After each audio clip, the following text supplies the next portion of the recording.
잠깐, 지금 뭐 하는 거예요? 제가 한국 남자친구의 손을 처음 잡았을 때 그의 얼굴이 붉어졌습니다. 저는 아무렇지도 않게 웃으며 말했죠. 왜요? 그냥 손 잡은 건데. 그런데 그의 반응은 제가 예상치 못했던 것이었습니다. 우리 이제 사귀는 거야? 헝가리에서 온 제게 이 순간은 완전한 문화적 충돌이었습니다. 제 고향에서는 손을 잡는 것은 그저 친밀감의 표현일 뿐 관계의 시작을 의미하지 않았거든요. 오히려 우리는 더 깊은 육체적 관계를 맺은 후에야 연인 관계를 시작하는 경우가 많았습니다. 그런데 한국에서는 손 한 번 잡았다고 연애가 시작된다니 이해할 수 없었어요.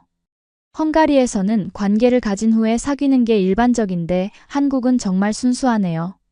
제가 한국 친구들에게 이렇게 말했을 때 모두가 놀란 눈으로 저를 바라봤습니다. 그때부터 시작된 제 한국 문화 적응기, 그리고 어떻게 제가 한국의 정과 배려에 완전히 매료되었는지 오늘 여러분과 함께 나누고 싶습니다.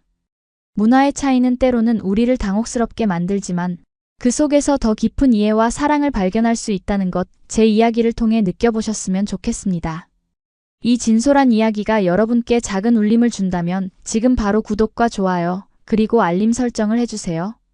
여러분의 응원이 더 많은 해외 감동 사연을 나눌 수 있는 원동력이 됩니다. 자, 그럼 제 이야기 시작할게요. 제 이름은 카타리나, 헝가리 부다페스트 출신입니다. 저는 베이비 마사지 전문가이자 프리랜서 모델로 일하고 있었어요.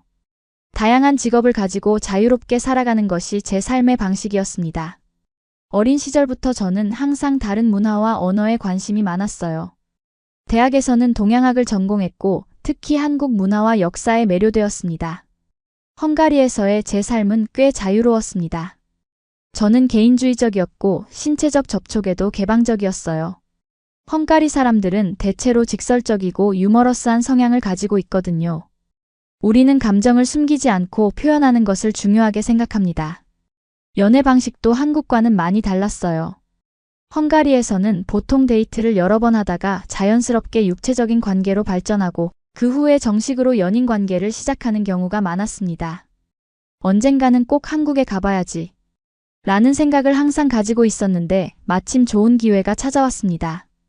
워킹홀리데이 비자로 한국에서 1년간 머물 수 있게 된 거예요. 저는 망설임 없이 떠날 준비를 했습니다. 새로운 환경에서 자기 개발도 하고 한국어도 배우고 문화도 직접 체험해보고 싶었거든요. 카타리나, 한국은 정말 다른 세상일 거야. 준비는 잘했니? 출발 전날 어머니께서 걱정스러운 목소리로 물으셨습니다. 저는 자신감 넘치게 대답했어요. 걱정 마세요, 엄마. 저는 적응력이 좋잖아요. 금방 한국 생활에 적응할 거예요. 그때까지만 해도 저는 문화적 차이가 이렇게 크게 다가올 줄은 몰랐습니다. 한국어 책과 드라마를 통해 한국 문화를 접해왔다고 생각했지만 실제로 경험하는 것은 완전히 다른 일이었어요. 2월의 어느 추운 날, 저는 드디어 인천국제공항에 도착했습니다. 긴 비행 끝에 도착한 한국은 상상했던 것보다 더 활기차고 현대적이었어요. 공항에서부터 놀라웠습니다. 깨끗한 시설, 빠른 입국 절차, 친절한 안내원들. 모든 것이 효율적으로 움직이고 있었어요. 안녕하세요, 카타리나 씨. 한국에 오신 것을 환영합니다. 사전에 연락해두었던 한국인 친구 소연 씨가 공항에서 저를 맞이해 주었습니다. 소연 씨는 헝가리에서 교환학생으로 왔다가 저와 친구가 된 사람이에요. 덕분에 초기 정착에 많은 도움을 받을 수 있었습니다. 서울의 한 원룸에 짐을 풀고 본격적인 한국 생활이 시작되었습니다. 처음 며칠은 시차 적응과 주변 탐색으로 바빴어요. 한국의 편의점 문화에 특히 놀랐습니다. 24시간 열려있고 음식을 데워주고 심지어 택배까지 받을 수 있다니 헝가리에서는 상상도 할 수 없는 서비스였어요. 이렇게 편리한 나라가 또 있을까? 저는 매일 새로운 발견을 하며 감탄했습니다. 대중교통 시스템도 정말 효율적이었어요. 지하철과 버스가 정확한 시간에 도착하고 환승 시스템도 완벽했습니다. 헝가리에서는 버스가 20분 지연되는 것이 일상 다반사인데 여기서는 1분만 늦어도 사과 안내 방송이 나오더라고요. 한국어 실력을 향상시키기 위해 어학당에 등록했습니다. 그곳에서 다양한 국적의 친구들을 만났어요.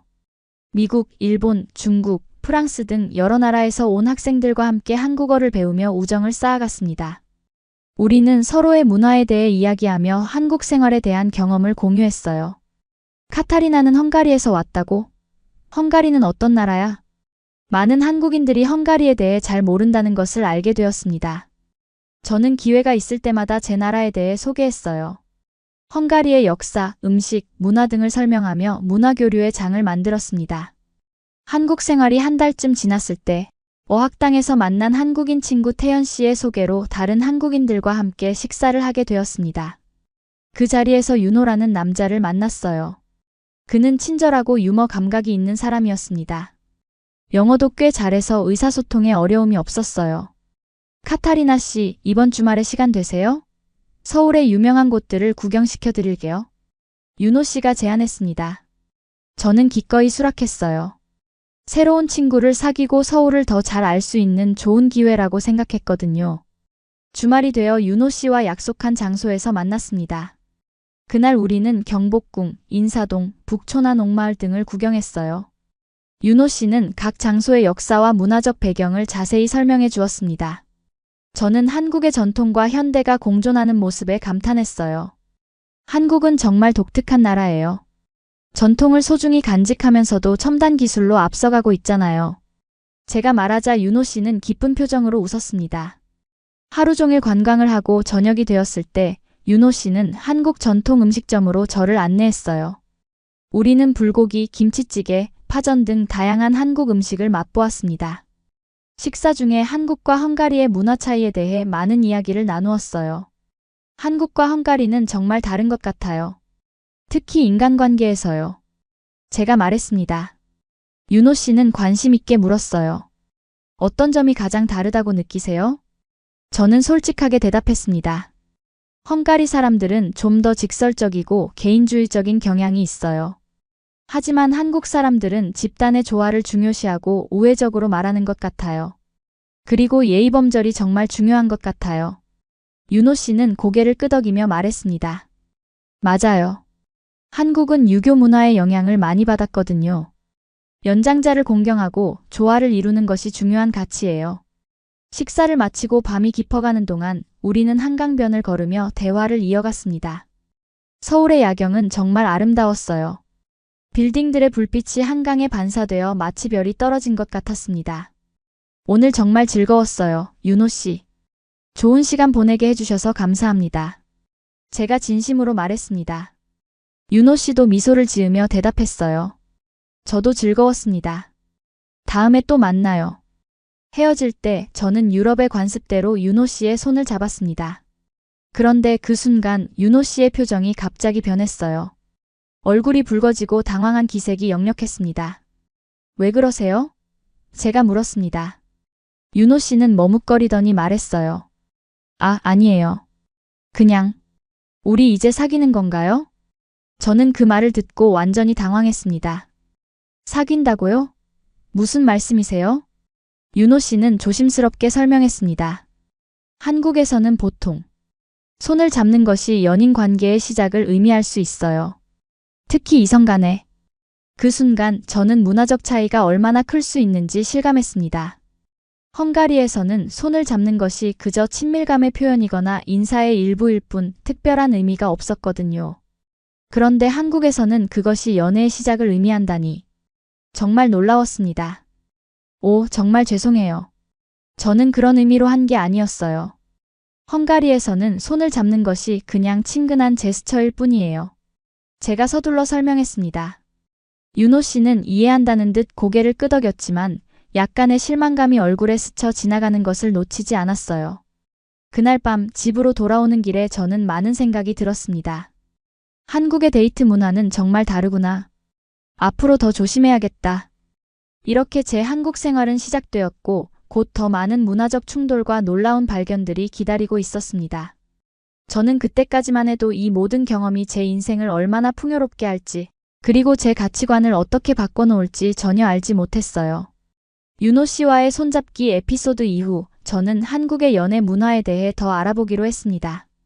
어학당 친구들에게 물어보니 정말 한국에서는 손을 잡는 것이 단순한 스킨십이 아니라 연인 관계의 시작을 의미하는 경우가 많다고 했어요. 카타리나, 한국에서는 남녀 간의 스킨십이 관계의 단계를 의미하는 경우가 많아. 일본에서 온 유카가 설명해 주었습니다.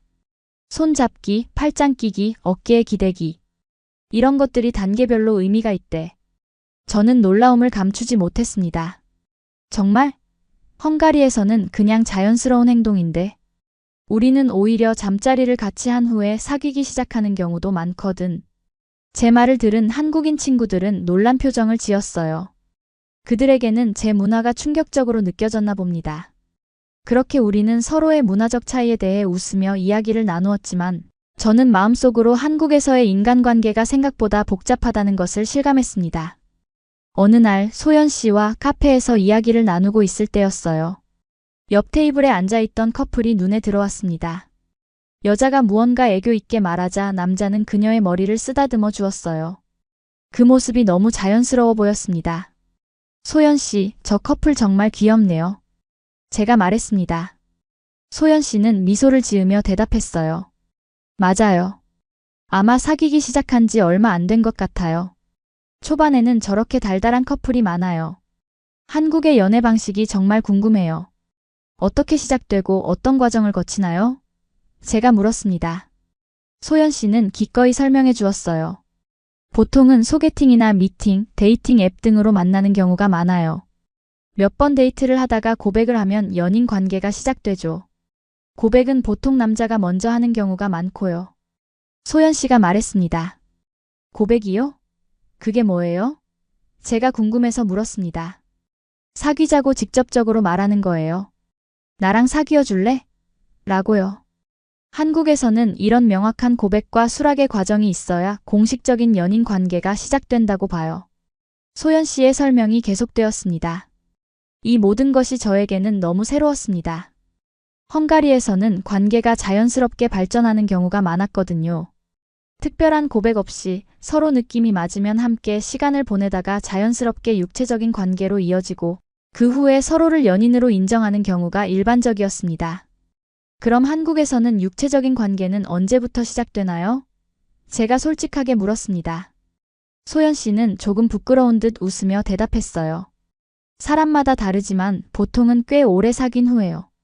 물론 요즘 젊은 세대는 좀 더 자유로워졌지만 여전히 많은 사람들이 진지한 관계가 되기 전까지는 그런 단계로 발전하지 않아요. 저는 점점 더 혼란스러워졌습니다. 제가 알고 있던 연애 방식과 너무 달랐거든요. 그럼 데이트 비용은 어떻게 나눠요? 헝가리에서는 보통 각자 내거나 번갈아가며 내는 경우가 많아요. 소연 씨는 설명했습니다. 한국에서는 전통적으로 남자가 데이트 비용을 내는 경우가 많아요. 하지만 요즘에는 더치페이 각자 내기나 더치페이 변형인간 빨래 번갈아가며 내기도 많이 해요. 그날 이후로 저는 한국의 연애 문화에 더욱 관심을 갖게 되었습니다. TV 드라마나 영화에서 보이는 연애 장면들도 새로운 시각으로 보게 되었어요. 한국 드라마에서 손잡기나 첫 키스 장면이 그렇게 중요하게 다뤄지는 이유를 조금은 이해할 수 있었습니다.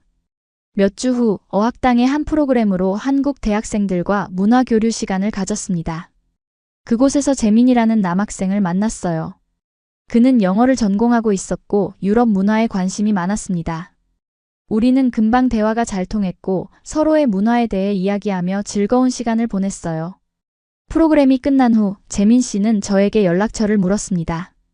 저는 기꺼이 카카오톡 아이디를 알려주었고 그날부터 우리는 메시지를 주고받기 시작했어요. 처음에는 가벼운 대화였지만 점점 더 깊은 이야기를 나누게 되었습니다. 재민 씨는 제가 한국 생활에 적응하는 데 많은 도움을 주었어요. 좋은 식당도 추천해주고 한국어 공부도 도와주었습니다. 카타리나 씨, 이번 주말에 시간 있으세요? 남산타워에 가보는 건 어떨까요? 서울의 전경을 한눈에 볼 수 있는 멋진 곳이에요. 어느 날 재민 씨가 제안했습니다. 저는 기쁘게 수락했어요. 좋아요. 항상 가보고 싶었던 곳이었어요. 주말이 되어 우리는 남산타워로 향했습니다. 케이블카를 타고 올라가며 서울의 풍경을 감상했어요. 도시 전체가 발 아래 펼쳐지는 모습이 정말 장관이었습니다. 와, 정말 아름다워요. 서울이 이렇게 큰 도시인 줄 몰랐어요. 제가 감탄했습니다. 재민 씨는 자랑스러운 표정으로 설명해 주었어요. 네, 서울은 인구 1000만이 넘는 대도시예요. 그런데도 도시 곳곳에 산과 공원, 한강이 있어서 자연과 조화를 이루고 있죠. 우리는 전망대에서 서울의 풍경을 한참 구경했습니다. 재민 씨는 각 지역에 대해 자세히 설명해 주었어요. 이야기를 나누다 보니 어느새 해가 지고 있었습니다. 석양에 물든 서울의 모습은 더욱 아름다웠어요. 배고프시죠? 근처에 맛있는 한식당이 있어요. 가볼까요? 재민 씨가 제안했습니다. 저는 기꺼이 동의했어요. 식당에서 우리는 불고기와 다양한 반찬을 즐기며 대화를 이어갔습니다. 한국 음식 정말 맛있어요. 특히 불고기가 제 최애 음식이 되었어요. 제가 기쁘게 말했습니다. 재민 씨는 웃으며 대답했어요. 다행이네요. 한국 음식은 처음에는 낯설지만 점점 중독되는 맛이 있거든요. 식사를 마치고 나오는 길에 갑자기 비가 내리기 시작했습니다. 우리는 급히 가까운 카페로 들어갔어요. 따뜻한 음료를 마시며 창밖으로 내리는 비를 바라보았습니다. 오늘 정말 즐거웠어요, 재민 씨. 좋은 시간 보내게 해주셔서 감사해요. 제가 진심으로 말했습니다. 재민 씨도 미소를 지으며 대답했어요. 저도 즐거웠어요. 카타리나 씨와 함께하는 시간이 항상 특별해요. 그 말을 들으니 갑자기 마음이 따뜻해졌습니다. 저도 모르게 재민 씨의 손을 잡았어요. 그런데 그 순간 재민 씨의 표정이 변했습니다. 놀란 듯 저를 바라보더니 얼굴이 붉어졌어요. 왜 그러세요? 제가 물었습니다. 재민 씨는 잠시 머뭇거리더니 말했어요. 아, 카타리나 씨 혹시 저를 좋아하시나요? 저는 당황했습니다. 물론 좋아하죠. 재민 씨는 정말 좋은 친구예요. 제가 대답했어요. 재민 씨는 조심스럽게 말했습니다. 아니, 제 말은 그냥 친구 이상으로요.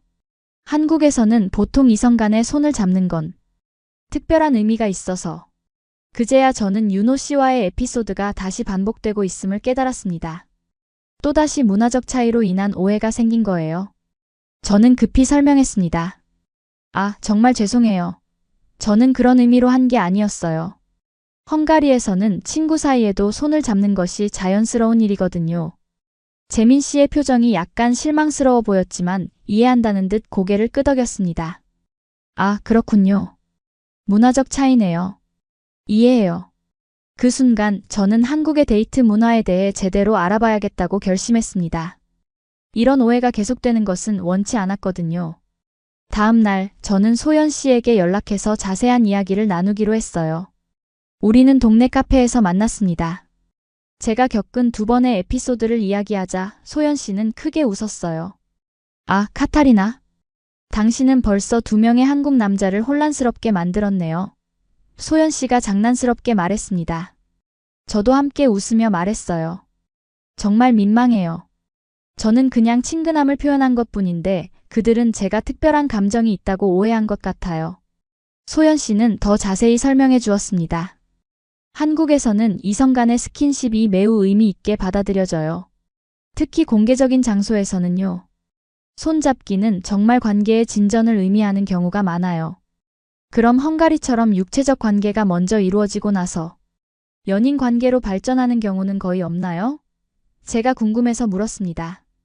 소연 씨는 고개를 저었어요. 물론 그런 경우도 있겠지만 일반적으로는 그렇지 않아요. 한국에서는 대체로 감정적인 교감이 먼저 이루어진 후에 육체적 관계로 발전하는 경우가 많아요. 물론 젊은 세대일수록 더 개방적이긴 하지만 여전히 서구에 비해서는 보수적인 편이죠. 저는 점점 더 혼란스러웠습니다. 헝가리에서는 손잡기는 정말 별 의미가 없는데 오히려 잠자리를 같이 한 후에 우리 사귀는 거 맞지? 라고 확인하는 경우가 더 많거든요. 소연 씨는 놀란 표정으로 말했습니다. 와, 정말 다르네요. 한국에서는 보통 손잡기, 팔짱 끼기, 어깨에 기대기, 키스, 그리고 더 깊은 관계로 단계가 있어요. 그리고 각 단계마다 의미가 있죠. 그날 대화 이후 저는 한국의 데이트 문화에 대해 더 많이 배우게 되었습니다. 특히 썸이라는 개념이 흥미로웠어요. 소연 씨의 설명으로는 썸이란 연인은 아니지만 서로에게 호감이 있는 상태를 말한다고 했습니다. 이런 개념이 헝가리에는 없었기 때문에 더욱 새로웠어요. 그럼 썸을 타는 동안에는 손도 못 잡나요? 제가 물었습니다. 보통은 그래요. 하지만 분위기에 따라 달라질 수 있죠. 손을 잡게 되면 그건 보통 썸에서 실제 연인 관계로 발전하는 신호일 수 있어요. 소연 씨가 설명했습니다. 이런 대화를 나누며 저는 한국에서의 인간관계가 생각보다 훨씬 복잡하고 미묘하다는 것을 깨달았습니다. 표면적으로 보이는 것보다 더 많은 의미와 규칙이 있었어요. 몇 주 후 어학당의 문화체험 프로그램으로 한복을 입고 경복궁을 방문하게 되었습니다. 한복을 입는 것은 처음이었는데 정말 아름다웠어요. 화려한 색상과 우아한 선이 인상적이었습니다. 카타리나, 한복이 정말 잘 어울려요. 같은 반 친구인 중국인 린이 말했습니다. 저는 기쁘게 웃으며 고마워했어요. 경복궁을 둘러보는 동안 우리는 많은 관광객들과 마주쳤습니다. 특히 한복을 입은 외국인들이 눈에 띄었어요. 저와 같은 외국인들이 한국 문화에 관심을 가지고 있다는 것이 반가웠습니다. 가이드의 설명을 들으며 궁궐의 역사와 건축 양식에 대해 배웠습니다. 한국의 전통 건축이 자연과 조화를 이루는 방식이 인상적이었어요. 기둥과 지붕의 곡선, 창문의 배치 등 모든 것이 균형과 조화를 이루고 있었습니다. 한국 건축은 자연을 거스르지 않고 함께 어우러지는 것을 중요시해요. 가이드가 설명했습니다. 이런 철학은 한국인의 삶의 방식에도 반영되어 있죠. 그 말을 듣고 저는 깊은 생각에 잠겼습니다. 어쩌면 한국의 연애 문화도 이런 철학과 연관이 있을지도 모른다는 생각이 들었어요. 서로의 감정과 관계가 자연스럽게 발전하도록 단계를 두고 조화를 이루는 것이 중요한 것 같았습니다. 경복궁 방문을 마치고 나오는 길에 한국인 남자가 제게 다가왔습니다. 실례합니다. 혹시 사진 좀 찍어주실 수 있을까요? 그가 물었습니다. 네, 물론이죠. 제가 대답했어요. 그는 카메라를 건네주며 고맙다고 했습니다. 사진을 몇 장 찍어준 후 그가 다시 말했어요. 혹시 외국인이신가요? 한국어를 정말 잘하시네요. 저는 미소를 지으며 대답했습니다. 네, 헝가리에서 왔어요. 한국어는 아직 배우는 중이에요. 그는 놀란 표정으로 말했어요. 헝가리요? 와, 정말 멀리서 오셨네요. 한국은 어떠세요?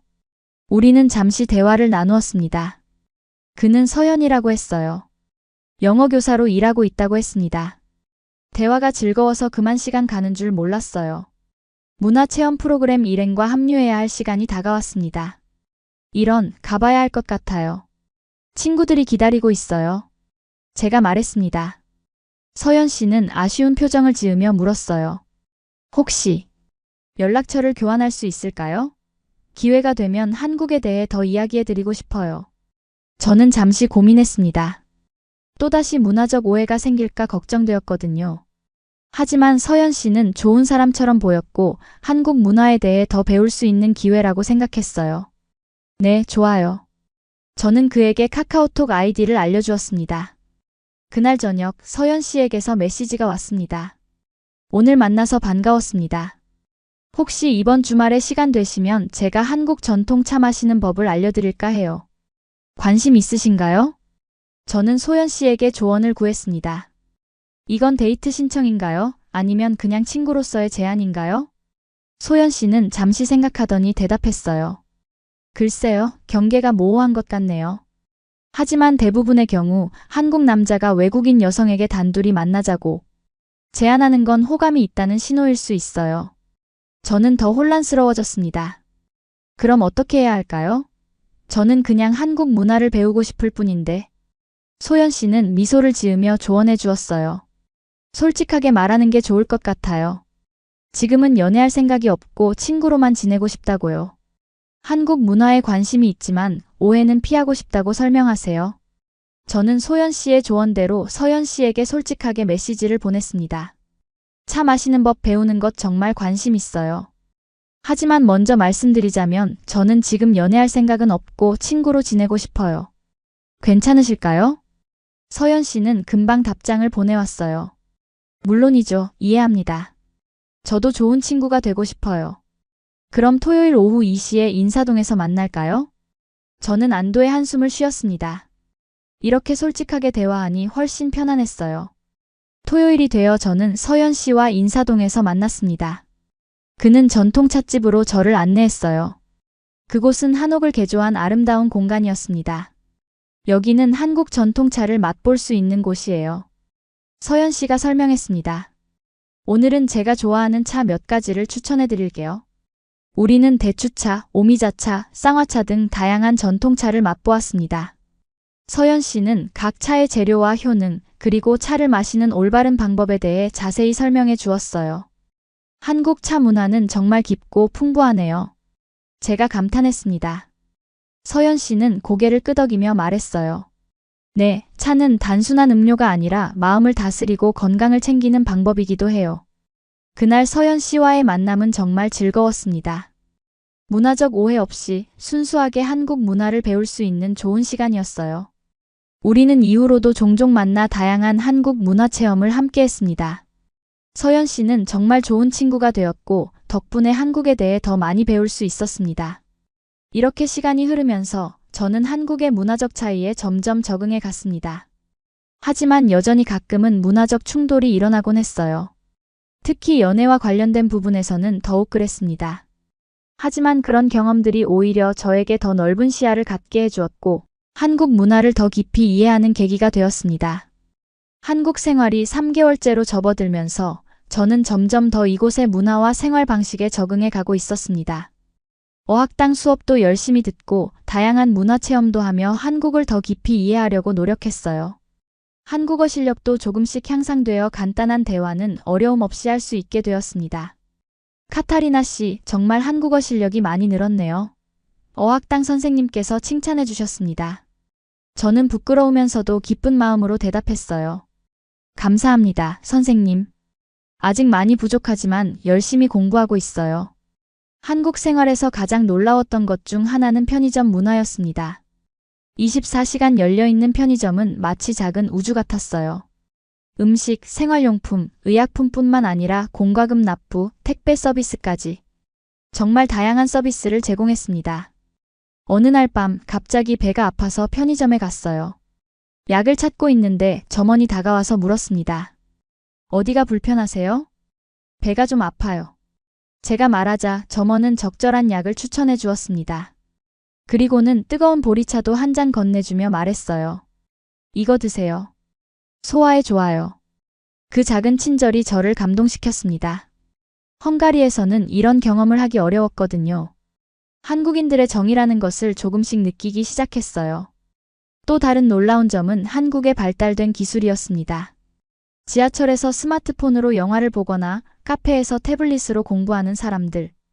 어디를 가든 최첨단 기술이 일상 속에 녹아 있었어요. 특히 배달 시스템은 정말 편리했습니다. 스마트폰 앱 하나로 거의 모든 음식을 주문할 수 있다니. 처음에는 어떻게 이런 것이 가능한지 이해하지 못했어요. 소연 씨, 한국의 배달 문화는 정말 신기해요. 헝가리에서는 피자나 중국 음식 정도만 배달이 가능한데 여기서는 심지어 커피까지 배달해 주잖아요. 제가 놀라움을 표현했습니다. 소연 씨는 웃으며 대답했어요. 맞아요. 우리도 배달 문화가 이렇게 발달한 것에 익숙해져 있어서 당연하게 여기는데 외국인들이 항상 놀라워해요. 그리고 배달이 정말 빨라요. 주문하고 20분 만에 도착하다니. 제가 감탄했습니다. 소연 씨는 자랑스럽게 말했어요. 한국은 빨리빨리 문화가 있거든요. 모든 것을 효율적으로 빠르게 처리하는 것을 중요하게 생각해요. 이런 편리함 속에서도 한국 생활에서 가장 적응하기 어려웠던 부분은 여전히 인간관계였습니다. 특히 예의와 관련된 부분이요. 헝가리에서는 나이나 지위에 관계없이 비교적 평등하게 대화하는 편인데 한국에서는 나이와 지위에 따라 말투와 행동이 달라지는 것이 복잡하게 느껴졌어요. 소연 씨, 어떤 사람에게는 반말을 쓰고 어떤 사람에게는 존댓말을 쓰는 기준이 뭐예요? 제가 물었습니다. 소연 씨는 설명해 주었어요. 기본적으로 나이가 많거나 지위가 높은 사람에게는 존댓말을 써요. 친구 사이에서도 나이가 많은 사람에게는 보통 존댓말을 쓰고요. 하지만 정말 가까워지면 서로 말을 놓는 경우도 있어요. 그럼 처음 만났을 때는 무조건 존댓말을 쓰는 게 좋겠네요? 제가 확인했습니다. 네, 확실히 그게 안전해요. 그리고 상대방이 먼저 말을 놓자고 할 때까지 기다리는 게 예의죠. 소연 씨가 조언해 주었습니다. 존댓말과 반말의 사용법을 배우는 것은 쉽지 않았지만 점점 한국의 예의 문화에 적응해 갔습니다. 한국인들의 예의 바른 모습은 때로는 형식적으로 느껴지기도 했지만 그 속에 담긴 상대방에 대한 존중과 배려의 마음을 이해하게 되었어요. 어느 비 오는 날이었습니다. 버스 정류장에서 우산 없이 발만 동동 구르고 있는데 옆에 있던 할머니께서 우산을 건네주셨어요. 같이 쓰자. 저는 놀라서 고개를 숙이며 감사 인사를 드렸습니다. 할머니는 그저 미소를 지으셨어요. 버스에 함께 올라타서도 할머니는 계속 우산을 같이 쓰자고 하셨습니다. 목적지에 도착해 내릴 때 할머니는 조심히 가라 라고 말씀하시며 그냥 가셨어요. 그 순간 저는 한국인들의 정을 깊이 느꼈습니다. 낯선 외국인에게도 그렇게 따뜻하게 대해주시다니. 헝가리에서는 쉽게 경험하기 어려운 일이었어요. 할머니의 작은 친절이 비 오는 날에 저를 따뜻하게 해주었습니다. 또 다른 깨달음의 순간은 카페에서 일어났습니다. 제가 자주 가는 동네 카페가 있었는데 그곳의 사장님은 항상 밝은 미소로 저를 맞아주셨어요. 어서 오세요 사장님의 반갑게 맞아주는 인사가 항상 기분을 좋게 만들었습니다. 어느 날 카페가 한산할 때 사장님과 이야기를 나눌 기회가 있었어요. 사장님, 저 기억하세요? 자주 오는 외국인이요. 사장님은 웃으며 대답하셨습니다. 당연하죠. 카타리나 씨잖아요. 헝가리에서 오셨다고 했죠? 항상 아메리카노 주문하시고. 제가 기억하고 있다는 사실에 놀랐습니다. 사장님은 계속해서 말씀하셨어요. 한국 생활은 어때요? 많이 힘들진 않아요? 저는 솔직하게 대답했습니다. 가끔은 문화 차이 때문에 어려울 때도 있지만 한국 사람들이 너무 친절해서 잘 지내고 있어요. 사장님은 따뜻한 미소를 지으며 말씀하셨습니다. 한국에 와주셔서 감사해요. 외국인들이 한국을 좋아해주면 우리도 정말 기쁘거든요. 그 말씀에 가슴이 따뜻해졌습니다. 단순한 카페 손님과 사장님의 관계를 넘어 진심 어린 관심과 배려를 느낄 수 있었어요. 이런 작은 순간들이 모여 한국에 대한 저의 인식을 조금씩 바꿔나갔습니다. 한국 생활에서 또 하나 놀라웠던 점은 공공 인프라의 발달이었습니다. 특히 대중교통 시스템은 정말 훌륭했어요. 지하철과 버스가 정확한 시간에 운행되고 환승 시스템도 잘 갖춰져 있었습니다. 어느 날 버스를 타고 가다가 문득 버스 안에 있는 작은 히터가 눈에 들어왔어요. 추운 겨울 버스 정류장에서 기다리는 사람들을 위한 온열 의자였습니다. 이런 세심한 배려에 감동받았어요. 한국은 정말 국민들의 편의를 많이 생각하는 나라인 것 같아요. 제가 소연 씨에게 말했습니다. 소연 씨는 고개를 끄덕이며 대답했어요. 맞아요. 한국은 빠른 발전 과정에서도 사람들의 편의를 많이 고려했어요. 특히 노약자, 임산부, 장애인 등을 위한 시설이 잘 갖춰져 있죠. 행정 시스템의 효율성도 인상적이었습니다. 외국인 등록증을 갱신하러 출입국 관리사무소에 방문했을 때 온라인 예약 시스템과 번호표 발급, 그리고 신속한 처리 과정에 놀랐어요. 헝가리에서는 이런 일을 처리하려면 하루 종일 기다려야 할 때도 있는데 저는 감탄했습니다. 담당 직원은 친절하게 모든 절차를 설명해 주었고 30분 만에 모든 일이 끝났어요. 한국 생활에 적응하면서 저는 점점 더 한국 문화의 깊이와 아름다움을 발견해 갔습니다. 특히 한국인들의 정이라는 개념이 제 마음을 사로잡았어요. 표면적으로는 다소 형식적이고 거리감 있게 느껴질 수 있지만 그 속에 담긴 깊은 배려와 따뜻함을 알게 되었습니다. 어느 날 어학당에서 한국 문화 수업을 들었습니다. 교수님께서 정에 대해 설명해 주셨어요. 정은 단순한 감정이 아니라 오랜 시간 함께하며 쌓아가는 깊은 유대감을 의미합니다. 한국인들의 인간관계는 이 정을 중심으로 형성되죠. 교수님의 설명이 계속되었습니다. 처음에는 형식적인 예의를 갖추지만 시간이 지나면서 점점 더 깊은 관계로 발전하게 됩니다. 그래서 한번 맺어진 인연을 소중히 여기는 경향이 있어요. 이 설명을 들으며 저는 한국의 연애 문화도 이런 맥락에서 이해할 수 있겠다는 생각이 들었습니다. 단계별로 천천히 관계를 발전시키는 것, 그리고 그 과정에서 서로에 대한 책임감과 진정성을 중요시하는 것. 이것이 한국식 사랑의 방식이 아닐까 생각했어요.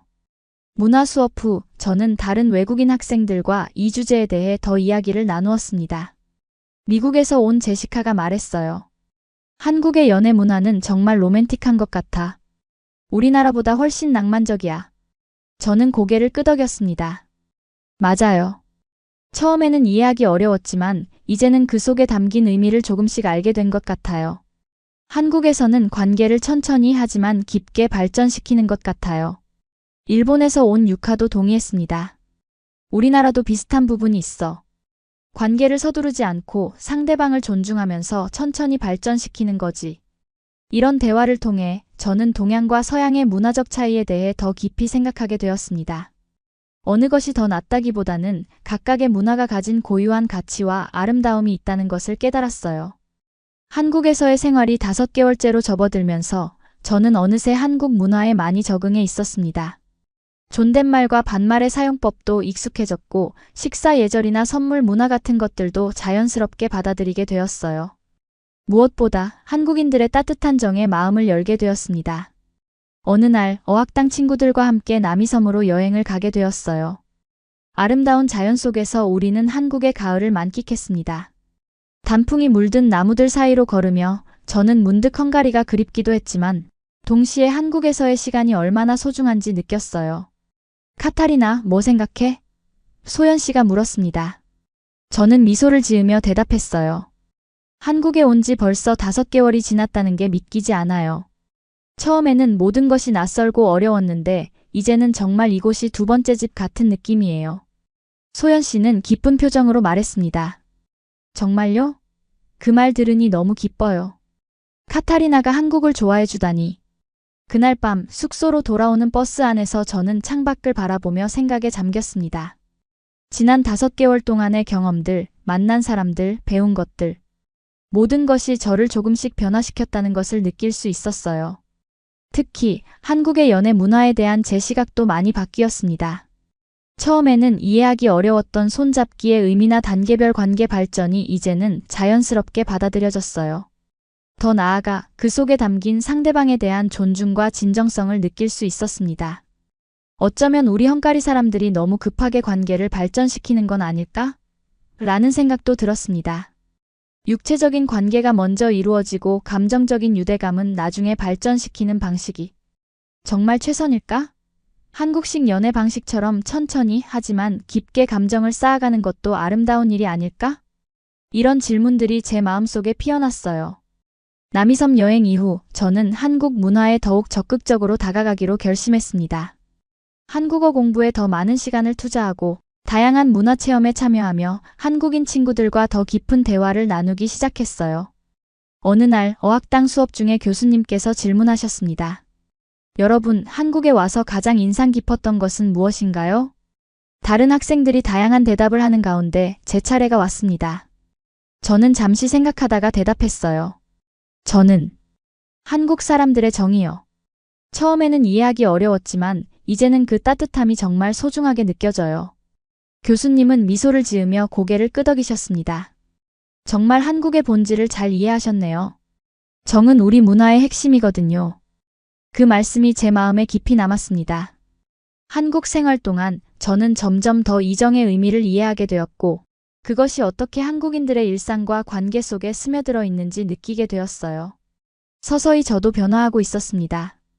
예전에는 매우 직설적이고 개인주의적이었던 저의 성격이 조금씩 부드러워지고 타인에 대한 배려심이 깊어지는 것을 느꼈어요. 한국 문화의 영향으로 저는 더 세심하고 따뜻한 사람이 되어가고 있었습니다. 특히 인간관계에 있어서의 제 태도가 많이 바뀌었어요. 예전에는 관계를 가볍게 생각하고 쉽게 시작하고 끝내는 경향이 있었는데 이제는 더 깊고 의미 있는 관계를 추구하게 되었습니다. 한국에서 배운 정의 가치가 저의 삶에 스며들고 있었던 거예요.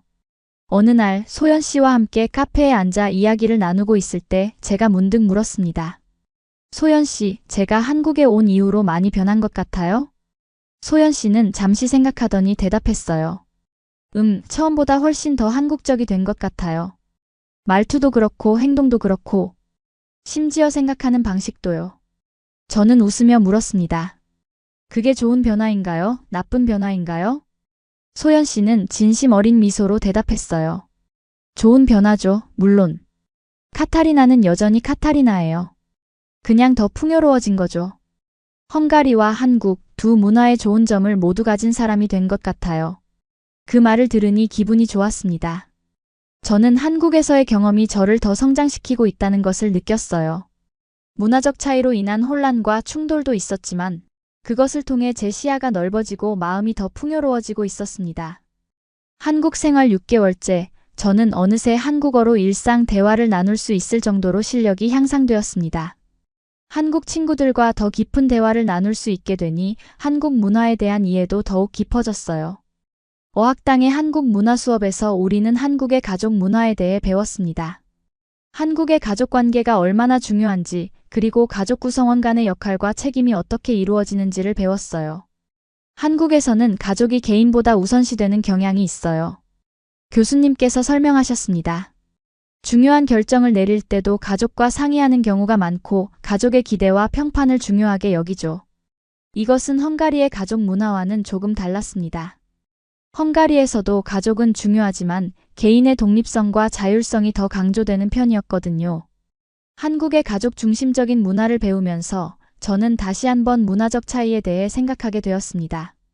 수업 후 소연 씨와 이 주제에 대해 더 이야기를 나누었어요. 소연 씨, 한국에서는 정말 가족의 의견이 중요한가요?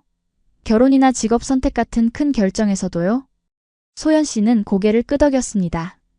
네, 물론 요즘 젊은 세대는 좀 더 독립적이긴 하지만 여전히 가족의 의견은 중요하게 여겨져요. 특히 결혼처럼 중요한 결정에서는 부모님의 허락이 거의 필수적이죠. 저는 놀라움을 감추지 못했습니다. 헝가리에서는 보통 부모님께 알리기만 하지 허락을 구하는 개념은 아니에요. 물론 부모님의 의견을 존중하지만 최종 결정은 개인의 몫이라고 생각하거든요.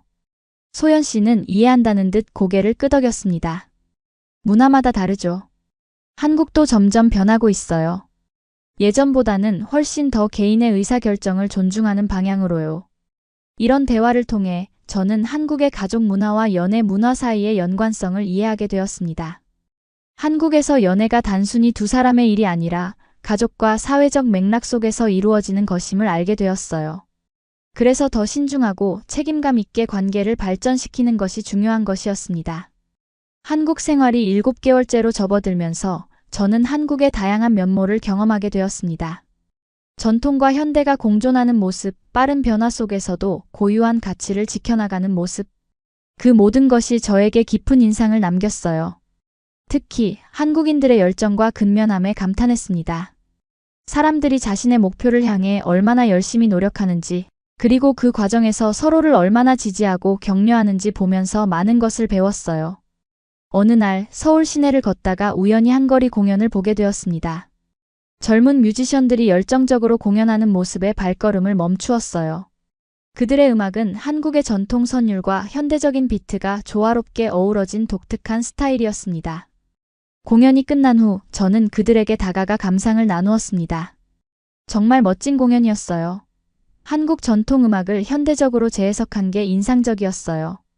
그들은 기뻐하며 감사 인사를 했어요. 대화를 나누면서 그들이 얼마나 열정적으로 자신들의 음악을 발전시켜 나가고 있는지 알게 되었습니다.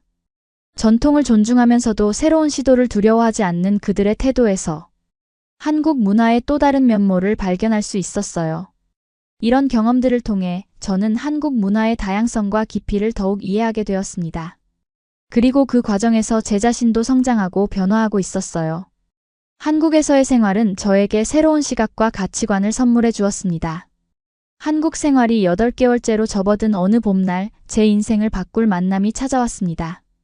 어학당 친구의 소개로 알게 된 준영 씨와의 만남이었습니다.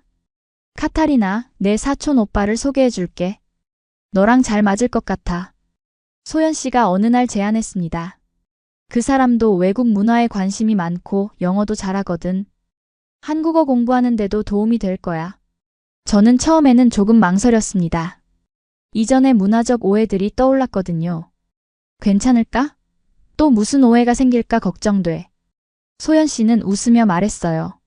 걱정 마. 내가 미리 다 설명해 줄게. 그냥 친구로 만나는 거니까 부담 없이 생각해.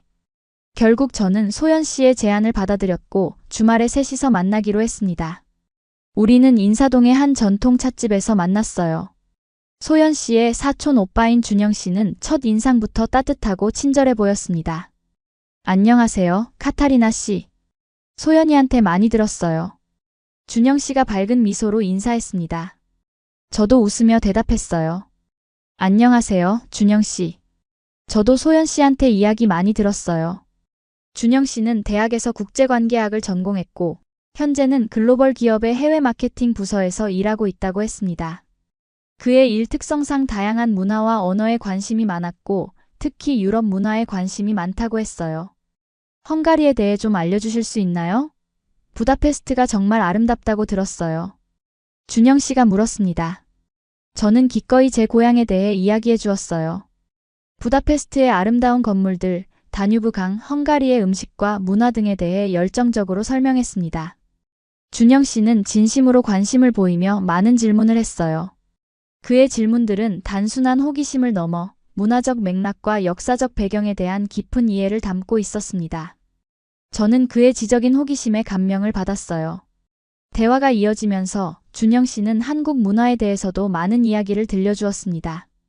특히 한국의 역사와 그것이 현대 한국인의 사고방식에 미친 영향에 대한 그의 설명은 매우 흥미로웠어요. 한국은 오랜 역사 동안 많은 외침을 받았어요. 그래서 우리 민족성에는 강인함과 끈기 그리고 단결력이 있습니다. 준영 씨가 설명했습니다. 그리고 유교 문화의 영향으로 예의와 질서, 가족관계를 중요시하죠. 시간이 가는 줄 모르고 대화를 나누었습니다. 소연 씨는 중간에 약속이 있다며 먼저 자리를 떠났지만 저와 준영 씨는 계속해서 이야기를 이어갔어요. 카타리나 씨, 혹시 다음 주말에 시간 되세요? 제가 경복궁 근처를 잘 아는데 가이드 해드릴 수 있어요. 준영 씨가 제안했습니다. 저는 잠시 망설였지만 곧 수락했어요. 네, 좋아요.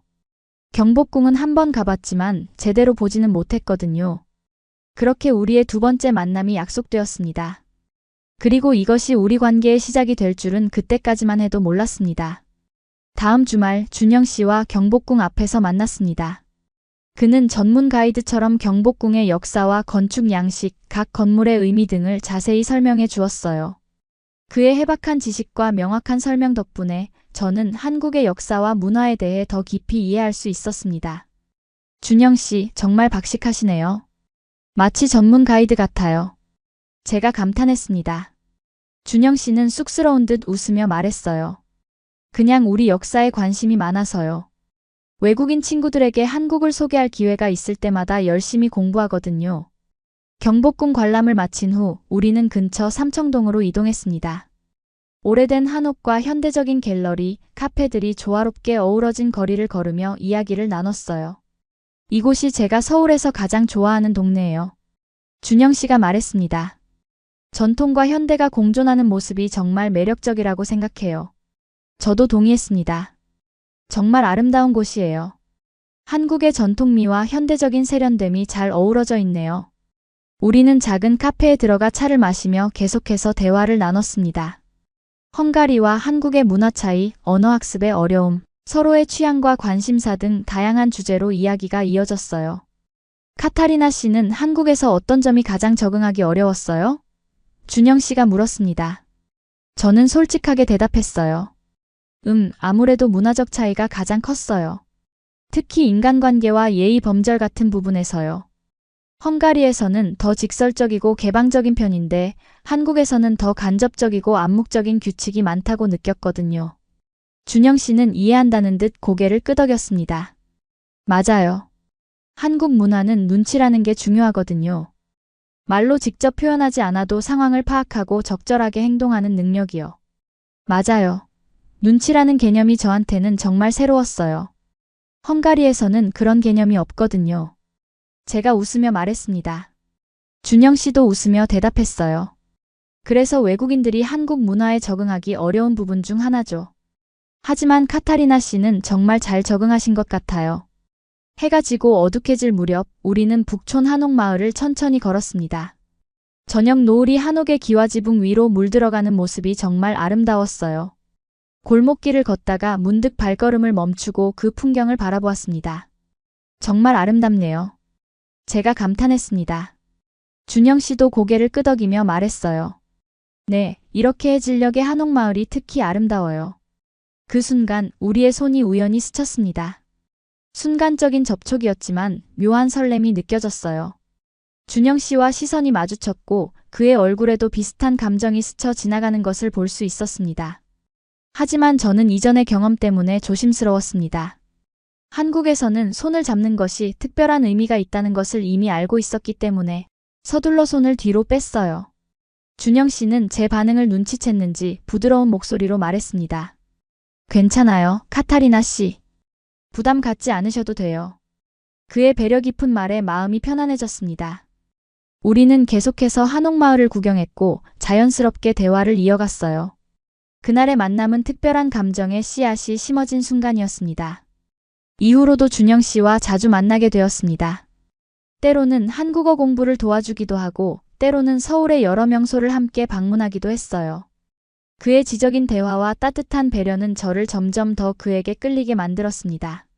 어느 날 우리는 한강공원에서 자전거를 타기로 했습니다. 봄날의 따스한 햇살 아래 강가를 따라 자전거를 타는 것은 정말 상쾌했어요. 중간에 쉬어가기 위해 벤치에 앉았을 때 준영 씨가 진지한 표정으로 말을 꺼냈습니다. 카타리나 씨, 솔직히 말씀드리자면 저 카타리나 씨가 정말 좋아요. 그 고백에 저는 놀라며 동시에 설렜습니다. 사실 저도 그에게 특별한 감정을 느끼고 있었지만 문화적 차이 때문에 조심스러웠거든요. 저도 준영 씨가 좋아요. 하지만 헝가리와 한국은 연애 방식이 많이 달라서 걱정돼요. 제가 솔직하게 말했습니다. 준영 씨는 이해한다는 듯 고개를 끄덕였어요. 저도 알아요. 소연이한테 들었어요. 헝가리에서는 관계가 좀 더 자유롭게 진행된다고요. 네, 맞아요. 헝가리에서는 보통 육체적인 관계가 먼저 이루어지고 나서 감정적인 유대감이 깊어지는 경우가 많아요. 하지만 한국에서는 반대로 진행되는 것 같더라고요. 제가 설명했습니다. 준영 씨는 생각에 잠긴 듯 잠시 침묵했다가 말했어요. 문화적 차이는 있지만 중요한 건 우리 두 사람 아닐까요? 서로의 문화를 존중하면서 우리만의 방식을 찾아가면 되지 않을까요? 그의 말에 깊이 공감했습니다. 문화적 차이를 넘어 서로에 대한 진심과 존중이 가장 중요하다는 것을 깨달았어요. 준영 씨, 저도 그렇게 생각해요. 우리 천천히 서로를 알아가 보는 건 어떨까요? 제가 제안했습니다. 준영 씨는 환하게 웃으며 대답했어요. 그게 좋겠네요. 서두르지 말고 서로를 이해하며 천천히 나아가요. 그렇게 우리의 관계는 새로운 단계로 접어들었습니다. 서로 다른 문화적 배경을 가진 두 사람이지만 그 차이를 이해하고 존중하며 함께 성장해 나가기로 한 것이죠. 준영 씨와의 관계가 시작된 후 저는 한국식 데이트 문화를 직접 경험하게 되었습니다. 100일, 200일 같은 기념일을 챙기고 커플링을 교환하고 커플 옷을 맞춰 입는 등 헝가리에서는 생각지도 못했던 로맨틱한 요소들이 많았어요. 준영 씨, 한국의 연애 문화는 정말 로맨틱해요. 헝가리에서는 이렇게 기념일을 중요하게 생각하지 않거든요. 제가 말했습니다. 준영 씨는 미소를 지으며 대답했어요. 한국 사람들은 사소한 것도 의미를 두고 기념하는 걸 좋아해요. 특히 연인 사이에서는요. 우리의 데이트는 항상 새롭고 특별했습니다. 준영 씨는 매번 세심하게 계획을 세워 저를 놀라게 했어요. 한 번은 한강 야경을 배경으로 한 깜짝 피크닉을 준비하기도 했고 또 한 번은 제가 좋아하는 헝가리 음식을 직접 만들어 보기도 했습니다. 준영 씨, 정말 세심하고 배려심 많은 사람이에요. 제가 감동해서 말했습니다. 준영 씨는 부끄러운 듯 웃으며 대답했어요. 카타리나 씨가 행복했으면 해서요. 관계가 깊어질수록 우리는 서로의 문화적 차이에 대해 더 많은 이야기를 나누었습니다. 때로는 오해가 생기기도 했지만 그럴 때마다 솔직하게 대화하며 서로를 이해하려고 노력했어요. 한국에서는 연인 사이에도 개인의 공간과 시간을 존중하는 게 중요해요. 준영 씨가 설명했습니다. 물론 많은 시간을 함께 보내지만 각자의 생활과 친구 관계도 중요하게 여겨요. 이것은 제가 헝가리에서 경험했던 것과 달랐습니다. 헝가리에서는 연인이 되면 거의 모든 시간을 함께 보내는 경향이 있었거든요. 하지만 저는 준영 씨의 방식이 더 건강하고 지속 가능하다는 것을 깨달았습니다. 우리 관계의 전환점은 준영 씨의 가족을 만난 날이었습니다. 한국에서는 연인을 부모님께 소개하는 것이 관계의 진지함을 나타내는 중요한 단계라고 했어요. 카타리나, 이번 주말에 우리 부모님을 만나보는 건 어떨까? 준영 씨가 조심스럽게 제안했습니다. 저는 긴장되면서도 기뻤어요. 정말요? 저도 준영 씨 부모님을 뵙고 싶어요. 준영 씨의 부모님은 매우 따뜻하고 친절하셨습니다. 처음에는 언어 장벽 때문에 대화가 조금 어려웠지만 준영 씨가 통역을 해주었고 곧 편안한 분위기가 만들어졌어요. 카타리나 씨, 우리 아들이 많이 예뻐하더라고요. 한국 생활은 어때요? 준영 씨의 어머니께서 물으셨습니다. 저는 진심을 담아 대답했어요. 한국 생활이 처음에는 낯설었지만 이제는 정말 행복해요. 특히 준영 씨를 만난 후로는 더욱 그래요. 준영 씨의 부모님은 기쁜 표정으로 고개를 끄덕이셨습니다. 그날 저녁 우리는 함께 한국 전통 가정식을 즐겼고 저는 한국 가족의 따뜻함을 직접 경험할 수 있었어요. 귀가하는 길에 준영 씨가 제 손을 꼭 잡았습니다. 이제 우리는 손을 잡는 것의 의미를 서로 이해하고 있었어요. 그것은 단순한 신체 접촉이 아니라 서로에 대한 깊은 애정과 약속의 표현이었습니다. 카타리나, 오늘 우리 부모님을 만나 주어서 고마워. 부모님도 너를 정말 마음에 들어 하셨어. 준영 씨가 말했습니다. 저는 미소를 지으며 대답했어요. 나도 준영 씨 부모님이 정말 좋았어. 한국 가족의 따뜻함을 느낄 수 있었어. 그날 밤 저는 오랜 시간 생각에 잠겼습니다. 헝가리에서의 연애 경험과 한국에서의 경험이 얼마나 다른지, 그리고 그 차이 속에서 어떤 가치를 배우게 되었는지에 대해서요. 한국식 연애의 천천히 그리고 깊게 발전해가는 방식이 제 삶에 새로운 의미를 가져다 주었습니다. 준영 씨와의 관계가 깊어질수록 우리는 서로의 문화를 배우고 존중하는 방법을 터득해 갔습니다. 저는 한국어를 더 열심히 공부했고 준영 씨는 헝가리어 기초를 배우기 시작했어요. 괴옴롤 레첼? 준영 씨가 어색한 발음으로 물었습니다. 저는 웃으며 고개를 끄덕였어요. 맞아요. 좋은 아침이에요. 발음이 많이 좋아졌어요. 우리는 서로의 문화에서 좋은 점을 받아들이며 우리만의 독특한 관계를 만들어갔습니다. 한국의 세심함과 배려, 헝가리의 직설적이고 열정적인 소통 방식이 조화롭게 어우러졌어요. 어느 날 준영 씨가 특별한 제안을 했습니다. 다음 달에 헝가리에 같이 가볼까? 카타리나의 고향을 직접 보고 싶어. 그 말에 저는 기쁨에 가슴이 벅차올랐습니다. 제 고향을 준영 씨에게 소개하고 싶다는 생각은 항상 있었거든요. 정말요? 그럼 좋겠어요. 부다페스트의 모든 아름다운 곳을 보여드릴게요. 우리는 2주간의 헝가리 여행을 계획했습니다. 부다페스트의 주요 명소는 물론 제가 자란 동네와 좋아하는 장소들, 그리고 제 가족과의 만남도 일정에 포함시켰어요. 헝가리 여행은 우리 관계의 또 다른 전환점이 되었습니다. 준영 씨는 제 문화와 배경을 직접 경험하며 저에 대해 더 깊이 이해하게 되었고, 저는 그의 눈을 통해 제 고향을 새롭게 바라보게 되었어요. 카타리나, 헝가리는 정말 아름다운 나라네요. 특히 부다페스트의 건축물들이 정말 인상적이에요. 준영 씨가 감탄했습니다. 저는 자랑스러운 마음으로 대답했어요. 네, 부다페스트는 두나이의 진주라고 불릴 만큼 아름다운 도시예요. 특히 제 가족과 준영 씨의 만남은 감동적이었습니다. 언어가 통하지 않아도 진심은 전해지는 것 같았어요. 제 어머니는 준영 씨를 위해 전통 헝가리 요리를 준비하셨고 아버지는 직접 만드신 와인을 선보이셨습니다. 준영, 우리 카타리나를 잘 부탁해. 아버지께서 영어로 천천히 말씀하셨습니다. 준영 씨는 진지하게 고개를 끄덕이며 대답했어요. 약속드립니다. 헝가리 여행을 마치고 한국으로 돌아온 후 우리의 관계는 더욱 깊어졌습니다. 두 문화 사이의 가교 역할을 하며 우리는 더 넓은 시야와 깊은 이해를 갖게 되었어요. 헝가리 여행 덕분에 카타리나를 더 잘 이해하게 된 것 같아요. 준영 씨가 말했습니다. 카타리나가 왜 그렇게 직설적이고 열정적인지, 어떤 배경에서 자랐는지 직접 볼 수 있어서 좋았어요. 저도 동의했어요. 준영 씨가 제 문화를 존중해주는 모습이 정말 감동적이었어요. 다른 사람들은 너무 직설적이다, 너무 개방적이다라고 비판할 수도 있는데 준영 씨는 그런 모습까지도 이해해주니까요. 이렇게 서로의 문화를 이해하고 존중하는 과정에서 우리는 손잡기의 의미에 대해 다시 생각하게 되었습니다. 한국에서 손을 잡는 것은 특별한 의미를 가진 행동이었지만 헝가리에서는 좀 더 일상적인 제스처였어요. 카타리나, 지금 생각해보면 처음 손을 잡았을 때 내가 너무 의미를 두었던 것 같아.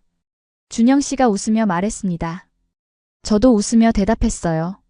그리고 나는 그 의미를 전혀 몰랐고요. 문화적 차이가 이렇게 재미있는 오해를 만들기도 하네요. 하지만 이제 우리에게 손을 잡는 것은 두 문화의 융합을 상징하는 행동이 되었습니다.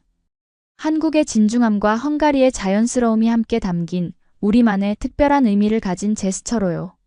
준영 씨와의 관계가 1년이 되어갈 무렵 저의 워킹홀리데이 비자 기간도 끝나가고 있었습니다. 헝가리로 돌아가야 할지 한국에 더 머물 방법을 찾아야 할지 고민에 빠졌어요. 카타리나, 한국에서 계속 일할 수 있는 방법을 찾아보는 게 어떨까? 준영 씨가 조심스럽게 제안했습니다. 내 전공을 살려서 일할 수 있는 곳이 있을 거야.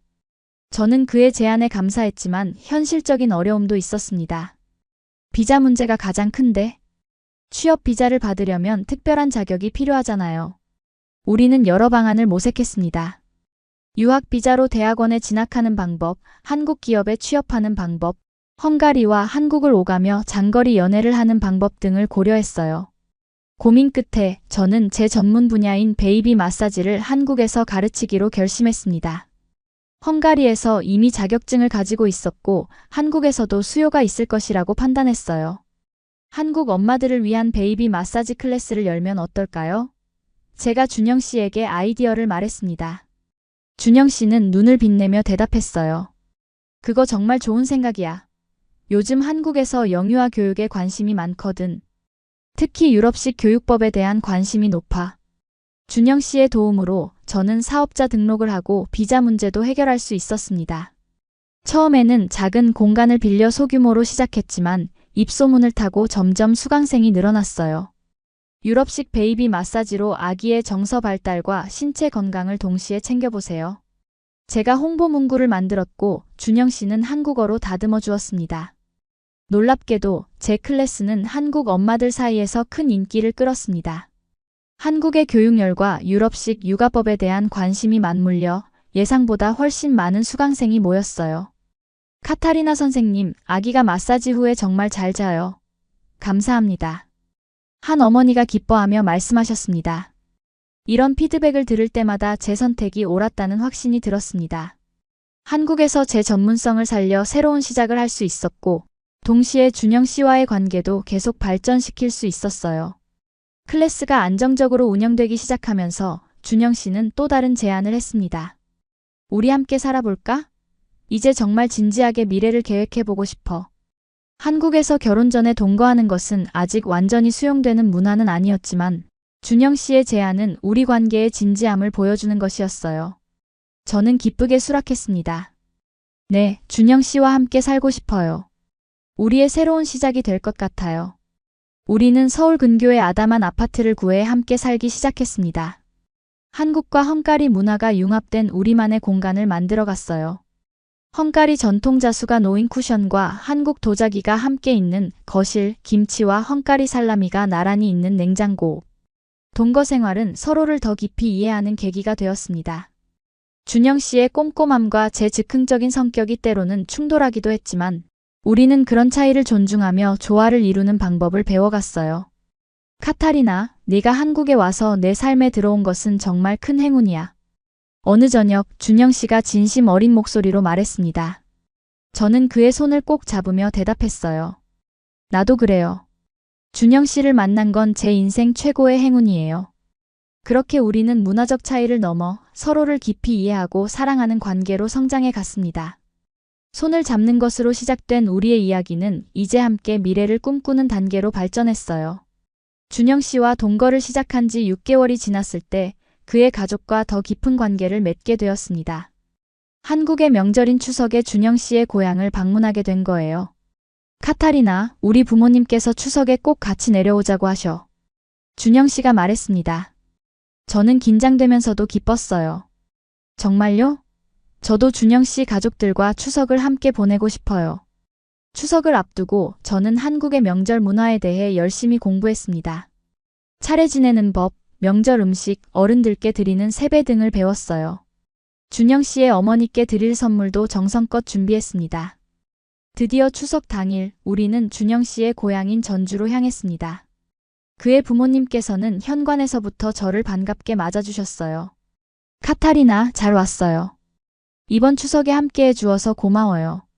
준영 씨의 어머니께서 따뜻하게 말씀하셨습니다. 저는 배운 대로 깍듯이 인사드렸어요. 초대해 주셔서 감사합니다.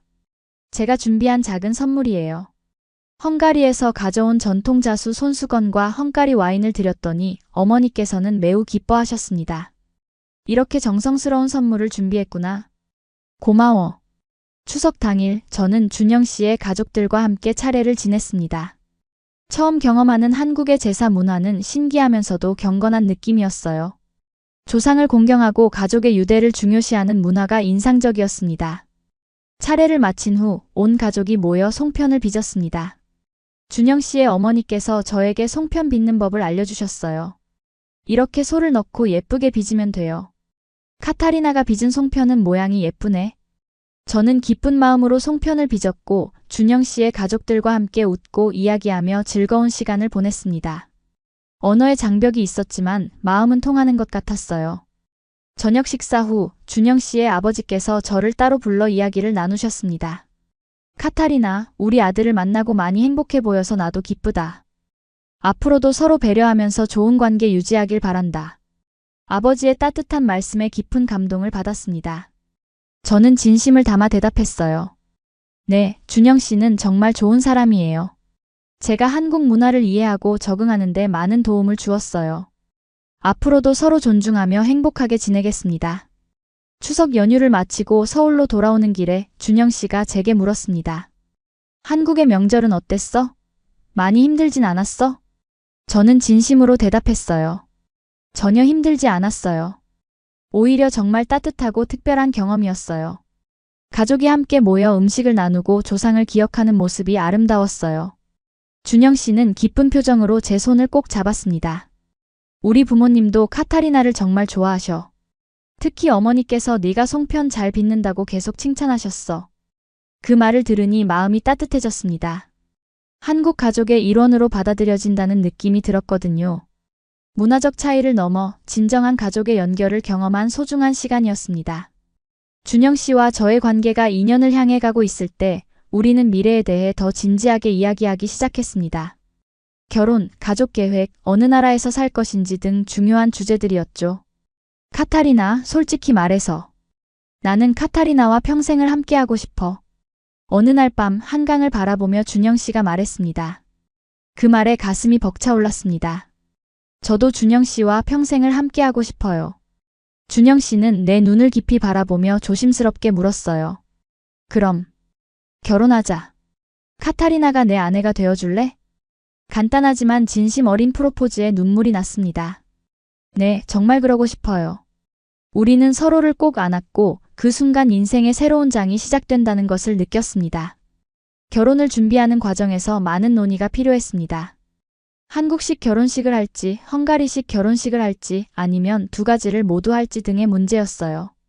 결국 우리는 서울에서 양가 가족들이 참석한 가운데 작은 결혼식을 올리고 나중에 헝가리에서 친구들과 함께하는 파티를 열기로 했습니다. 우리 결혼식에 헝가리 전통 요소도 넣어볼까요? 제가 제안했습니다. 예를 들어 헝가리에서는 신부가 붉은색 자수가 놓인 드레스를 입기도 해요. 준영 씨는 환하게 웃으며 대답했어요. 그거 좋은 생각이야. 한국의 전통 혼례와 헝가리 요소를 조합해서 우리만의 특별한 결혼식을 만들자. 결혼 준비 과정에서 양가 부모님들도 서로 만나게 되었습니다. 제 부모님이 한국을 방문하셨고 언어는 통하지 않았지만 서로에 대한 존중과 자녀들을 향한 사랑으로 금방 가까워지셨어요. 헝가리와 한국은 멀리 떨어져 있지만 가족의 사랑은 똑같네요. 제 어머니께서 통역을 통해 말씀하셨습니다. 준영 씨의 부모님도 따뜻하게 미소 지으며 고개를 끄덕이셨어요. 드디어 결혼식 당일 저는 한복과 헝가리 전통 요소가 가미된 드레스를 입었습니다. 붉은색 자수가 놓인 베일이 한복의 아름다움을 더해주었어요. 준영 씨는 전통 한복을 입고 정갈한 모습으로 저를 기다렸습니다. 결혼식은 한국의 전통 의식과 현대적 요소, 그리고 헝가리의 전통이 조화롭게 어우러진 아름다운 행사였습니다. 양가 가족들과 친구들이 지켜보는 가운데 우리는 서로에 대한 사랑과 존중을 약속했어요. 서로 다른 문화에서 왔지만 사랑으로 하나가 된 두 사람. 주례자의 말이 가슴에 깊이 와닿았습니다. 결혼식 후 우리는 신혼여행으로 헝가리와 유럽 여러 나라를 돌아보았습니다. 서로의 문화를 더 깊이 이해하고 새로운 추억을 만들었어요. 그리고 서울로 돌아와 진정한 부부로서의 삶을 시작했습니다. 카타리나, 우리의 시작은 단순한 손잡기에서 비롯됐지만 이제는 평생의 약속이 되었네. 준영 씨가 감동적인 목소리로 말했습니다. 저는 미소를 지으며 대답했어요. 그래요. 문화적 차이로 인한 오해에서 시작된 우리 이야기가 이렇게 아름다운 결말을 맺다니 놀라워요. 아니, 결말이 아니라 새로운 시작이었습니다. 서로 다른 문화 속에서 자란 두 사람이 서로를 이해하고 존중하며 함께 걸어가는 여정의 시작이었어요. 결혼 후 1년, 저는 한국에서 제 사업을 더욱 확장시켰습니다. 베이비 마사지 클래스는 서울 전역으로 퍼졌고, 이제는 온라인 강의도 제공하게 되었어요. 한국 엄마들에게 유럽식 육아법을 소개하는 책도 출간했습니다. 헝가리 마마의 한국 육아 이야기 마이너스 제 첫 번째 책의 제목이었어요. 준영 씨의 도움으로 한국어로 집필했고 많은 한국 부모들에게 새로운 시각을 제공했습니다. 카타리나 씨의 책 덕분에 아이와의 관계가 더 좋아졌어요. 감사합니다. 독자들로부터 이런 피드백을 받을 때마다 보람을 느꼈습니다. 준영 씨도 자신의 커리어에서 성공을 거두었어요. 글로벌 기업에서 유럽 지역 담당 이사로 승진했고 헝가리와의 비즈니스 교류에도 중요한 역할을 했습니다. 우리는 서울과 부다페스트를 오가며 양국의 문화적 다리 역할을 하게 되었습니다. 한국 기업의 헝가리 진출을 돕기도 하고 헝가리 문화를 한국에 소개하는 이벤트를 개최하기도 했어요. 어느 날 한 방송국에서 인터뷰 제안이 왔습니다. 국제 커플의 성공적인 문화 융합 사례로 우리의 이야기를 다루고 싶다는 거였어요. 준영 씨, 우리 이야기가 다른 사람들에게 도움이 될까요? 제가 물었습니다. 준영 씨는 고개를 끄덕이며 대답했어요. 물론이지. 서로 다른 문화를 어떻게 이해하고 존중할 수 있는지 보여줄 수 있을 거야. 방송 인터뷰에서 우리는 문화적 차이로 인해 겪었던 오해와 그것을 극복한 과정, 그리고 두 문화의 장점을 결합해 우리만의 삶을 만들어간 이야기를 나누었습니다. 처음에는 한국에서 손을 잡는 것이 연애의 시작을 의미한다는 사실을 몰랐어요. 제가 웃으며 말했습니다. 헝가리에서는 그냥 친근함의 표현이거든요. 시청자들의 반응은 뜨거웠습니다. 많은 국제 커플들이 공감을 표했고 비슷한 경험을 가진 사람들이 조언을 구해왔어요. 우리의 이야기가 다른 이들에게 희망과 용기를 줄 수 있다는 사실이 기뻤습니다. 인터뷰 이후 우리는 다문화 가정지원센터와 협력하여 문화교류 프로그램을 시작했습니다. 한국에 거주하는 외국인들과 한국인들이 서로의 문화를 이해하고 존중할 수 있도록 돕는 활동이었어요. 문화적 차이는 장벽이 아니라 서로를 풍요롭게 하는 기회입니다. 이것이 우리 프로그램의 모토였습니다. 결혼 3년째, 우리에게 기쁜 소식이 찾아왔습니다. 저는 임신을 하게 되었어요. 새 생명의 소식은 양가 가족 모두에게 큰 기쁨을 안겨주었습니다. 우리 아이는 헝가리와 한국 두 문화의 장점을 모두 가진 아이가 될 거예요. 제가 행복하게 말했습니다. 준영 씨는 제 배를 쓰다듬으며 대답했어요. 그래, 우리 아이는 세계 시민으로 자라날 거야. 딸아이가 태어났을 때 우리는 헝가리식 이름 릴라와 한국식 이름 지은을 함께 지어주었습니다. 릴라 지은, 두 문화가 하나로 어우러진 이름이었어요. 딸의 성장과 함께 우리는 양국의 언어와 문화를 자연스럽게 가르쳤습니다. 한국어와 헝가리어를 동시에 배우고 두 나라의 전통 명절과 음식, 이야기를 모두 경험하게 했어요. 엄마, 아빠, 저는 한국인이에요. 아니면 헝가리인이에요? 어느 날 릴라가 물었습니다. 우리는 미소를 교환한 후 제가 대답했어요. 릴라는 둘 다예요. 한국의 마음과 헝가리의 영혼을 모두 가진 특별한 아이지. 준영 씨도 덧붙였습니다. 국적은 단지 여권에 찍힌 도장일 뿐이야. 중요한 건 네가 어떤 사람이 되느냐는 거지. 그렇게 우리 가족은 두 문화의 아름다움을 모두 품은 채 성장해 갔습니다. 서로 다른 배경에서 온 두 사람이 만나 사랑을 나누고 새로운 가족을 이루어 더 넓은 세상을 만들어가는 여정이었어요. 돌이켜 생각해보면 한국에서의 손잡기 문화 충격이 없었다면 우리의 이야기도 달라졌을지 모릅니다. 그 작은 오해가 우리를 더 깊이 이해하고 존중하게 만들었고 결국 더 강한 사랑의 토대가 되었으니까요. 이제 저는 자신 있게 말할 수 있습니다. 문화적 차이는 장벽이 아니라 서로를 더 깊이 이해하고 사랑하게 만드는 선물이라고요. 손을 잡는 단순한 행동의 의미가 이렇게 다를 수 있다는 것, 그리고 그 차이를 존중하고 배우는 과정이 얼마나 아름다운지를 말이죠. 우리의 이야기는 여전히 진행 중입니다. 한국과 헝가리 두 나라를 오가며 더 많은 문화적 교류를 만들어가고 우리 딸이 더 넓은 세계를 경험하도록 돕는 여정이 계속되고 있어요. 손을 잡는 것으로 시작된 우리의 사랑이 이제는 두 문화를 연결하는 다리가 되었네요. 준영 씨가 제 손을 잡으며 말했습니다. 저는 미소를 지으며 대답했어요. 네, 그리고 이 다리는 앞으로도 더 많은 사람들이 서로의 문화를 이해하고 존중하는 길이 되길 바라요. 여러분, 제 이야기는 여기서 끝이 아닙니다. 서로 다른 문화를 가진 사람들이 만나 서로를 이해하고 존중하며 사랑을 키워가는 과정은 계속됩니다. 헝가리에서 온 저에게 한국은 이제 단순한 외국이 아니라 제 삶의 일부, 제 가족의 고향이 되었습니다. 한국의 정이라는 단어가 이제는 제 마음에도 깊이 새겨져 있습니다. 그것은 제 고향 헝가리의 열정적인 영혼과 만나 더욱 풍요로운 사랑이 되었어요. 손을 잡는 단순한 행동에서 시작된 문화적 충돌이 지금은 두 나라를 잇는 아름다운 다리가 되었습니다. 여러분도 문화적 차이를 두려워하지 마세요. 그 차이 속에서 서로를 이해하고 배려하는 마음이 있다면 더 깊고 의미 있는 관계를 만들어갈 수 있을 거예요. 여러분이 경험한 문화적 차이나 오해는 어떤 것이었나요? 댓글로 여러분의 이야기도 들려주세요. 그리고 이런 해외 감동 사연이 더 많은 분들께 전해질 수 있도록 좋아요와 구독, 그리고 영상 공유도 부탁드립니다. 다음 영상에서 또 다른 이야기로 찾아뵙겠습니다. 감사합니다.